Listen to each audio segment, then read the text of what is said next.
Hello guys, welcome back. And dumating na finally yung iniintay kong matagal na. It took almost 2 weeks to deliver, to ship this air compressor from Ingco. And I'm so excited to open the box. So we will unbox this together, okay? So join me.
hours of using this, I can say that this compressor is worth your money. So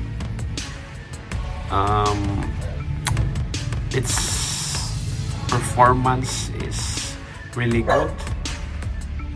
Ang problema ko lang is yung hindi tama yung horsepower na nilagay nila. I mean, nakita nyo naman dyan, no? It's very clear. The power is 2 and nakita nyo man yung model na ACS112501P. Okay, so very clear. It's here. ACS112501P. Ayan, it's only 1.6 horsepower. Pero tama naman yung capacity niya. Pero a difference of 0.4 horsepower. Medyo malaki na yun for okay, no?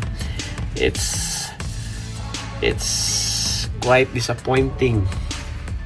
Ingco, pati yung mga seller online, they're advertising this as it is, you know, 2 horsepower, pero ang totoo is only 1.6 horsepower lang pala.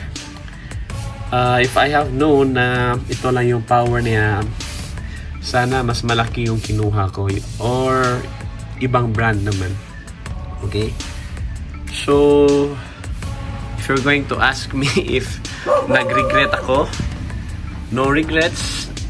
It's a very good air compressor. Maganda yung performance niya. Well built. Makita mo nyo naman sa just by the looks of it.